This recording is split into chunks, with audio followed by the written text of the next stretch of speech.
एक बहुचर्चित फिल्म का मशहूर डायलॉग, ए फूल समझा है क्या, अपन फायर है।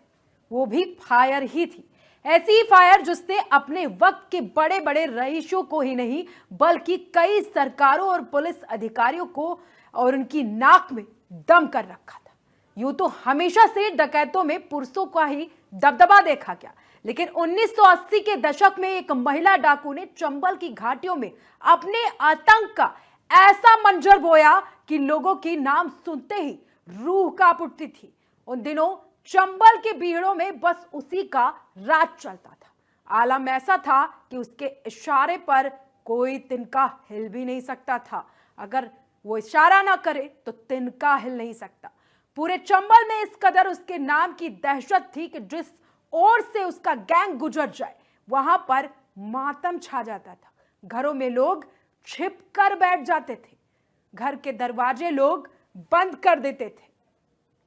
उस वक्त ऐसा लगता था कि मानो पूरे इलाके में कर्फ्यू लगा दिया गया है और चारों ओर जहां भी नजर घुमाओ वहां पर सन्नाटा ही सन्नाटा था।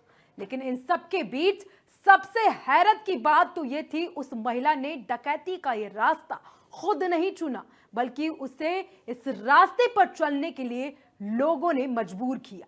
हालातों ने इस कदर उस पर कहर ढाया कि वो खुद ब खुद इस रास्ते पर चलने पर मजबूर हो गई।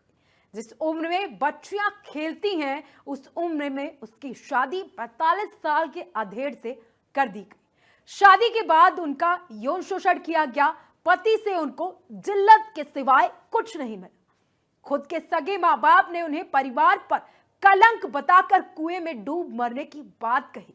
इतना कम नहीं था कि उनके चाचा ने महज 16 साल की उम्र में डाकुओं के हवाले कर दिया और बिहार के डाकुओं ने भी उन्हें नोच खाने में कोई कोर कसर नहीं छोड़ी। लेकिन एकाएक वक्त ने रुख बदला और महिला ने भी अपने सिर पर कफन की तरह लाल कपड़ा बांध लिया, अपने हाथों में बंदूक थाम ली। बंदूक थाम कर दुनिया को उसी की भाषा में समझाने के लिए निकल पड़ी। इतना ही नहीं, जिस पति ने उस पर जुल्म सितम ढाए थे उसे बीच चौराहे पर चाकू से गोद कर अधमरा कर दिया और जिस बिरादरी के लोगों ने हफ्तों तक उसकी आबरू लूटी थी उन्हें भी एक लाइन से खड़ा कर गोलियों से भून दिया। तो आज गुनाह के इस स्पेशल एपिसोड में जानेंगे इंडिया की मोस्ट वांटेड वैंडेड क्वीन के बारे में। फूलन देवी किसी के लिए मसीहा थी तो किसी के लिए हत्यारा। आखिर कैसे सरेआम दर्जनों लोगों को मौत की नींद सुला देने वाली फूलन देवी आगे चलकर बिहार छोड़कर देश की संसद तक पहुंच गई, इस पूरी रिपोर्ट में देखिए। ये तक कह दिया कि वो उनके परिवार के लिए कलंक है, उसे किसी कुएं में डूबकर मर जाना चाहिए। इतना कम नहीं था, जमीन की वजह से एक बार फिर फूलन अपने चचेरे भाई से भिड़ गई। जो फूलन अपने चचेरे भाई के मार से मान आते ही उसने फूलन को डकैती के सारे दांवपेच सिखाए। बंदूक चलाने से लेकर कैसे पुलिस से बच निकलना है, हर एक दांवपेच फूलन अब सीख चुकी थी। विक्रम मल्लाह का साथ पाते ही फूलन की जिंदगी पूरी तरह से बदल चुकी थी। उन्होंने माथे पर लाल कपड़ा कफन की तरह से बांध हाथों में हथियार उठा लिए और गुलामी की बेड़ियों को तोड़ते हुए जिल्लत भरी जिंदगी पीछे छोड़ दी। अब देखते ही देखते विक्रम और फूलन करीब आने लगे थे। दोनों के बीच प्यार हो गया था। इतना ही नहीं, अब दोनों एक साथ रहने लगे थे और यही वजह थी अब डाकुओं के बीच फूलन का काफी रुतबा बढ़ चुका था। फूलन ने विक्रम और बाकी साथियों के साथ मिलकर अगले 1 साल में कई अमीर घरों को अपना निशाना बनाया और लूटपाट की। लूटपाट कर खूब पैसा कमाया। इतना ही नहीं, पुलिस को चकमा देने के लिए विक्रम और फूलन के गैंग देवरिया, कानपुर, उड़ई जैसे इलाके में लगातार अपने ठिकाने बदलते हो चुकी थी और फूलन एकदम अकेली पड़ चुकी थी। इसी का फायदा उठाकर श्रीराम सिंह ने उन्हें अपने कब्जे में कर लिया। एक दिन ऐसा हुआ कि श्रीराम सिंह फूलन को उठाकर अपने कुछ साथियों के साथ मिलकर बेहमाई गांव ले गए, जहां उन्हें बंद कमरे में रखकर मिलकर पूरे बेहमाई गांव को घेर लिया। एक तरफ गांव में शादी की वजह से जश्न का माहौल था तो दूसरी तरफ फूलन की तैयारियां नहीं। कुछ लोग ऐसे भी थे जिनके लिए वो सिर्फ कुख्यात हत्यारी थी। जिस गांव में बताया कि वो उनके घर भी गए थे। फिर उन्होंने उनके परिवार की कुछ रिकॉर्डिंग भी सुनवाई जिसमें उनकी बहन मुन्नी की आवाज सुनाई दी।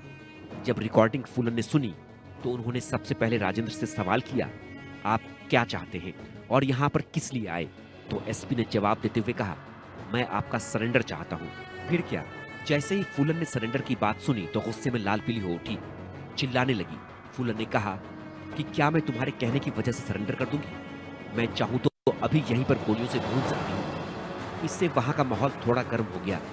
थोड़ी देर बाद जब माहौल ठंडा हुआ तो फूलन ने राजेंद्र से पूछा कि क्या गारंटी है? तो इन्हीं घटनाओं की वजह से एक बार फूलन ने अपना सरेंडर करने का मन बदल लिया। अब हालात बदल चुके थे, इसलिए एसपी ने एक बार फिर से कोशिश करने की पहल की और अपनी पत्नी और बच्चे को लेकर फूलन के पास पहुंच गए और फूलन की गोद में अपने बच्चे को देते हुए कहा कि अगर आपको भरोसा नहीं तो मेरा बच्चा अपने पास रख ले। इससे फूलन का दिल पिघल गया, दोबारा सरेंडर करने की हामी भर दी। अब भिंड जिले में मध्य प्रदेश के सीएम अर्जुन सिंह खुद फूलन का सरेंडर लेने के लिए पहुंचते हैं। जब फूलन भिंड पहुंची तो वहां शख्स ने फूलन की दिल्ली के अशोका रोड स्थित उनके आवास पर गोली मारकर हत्या कर दी थी। इस तरीके से एक अध्याय बीहड़ों के डाकू का खत्म हुआ, जो चंबल के बीहड़ से लेकर संसद तक पहुंची। चंबल की एक अनदेखी दुनिया जो जितना खूबसूरत है उतना खतरनाक भी है, और इसके किस्सों से दुनिया वाकिफ है।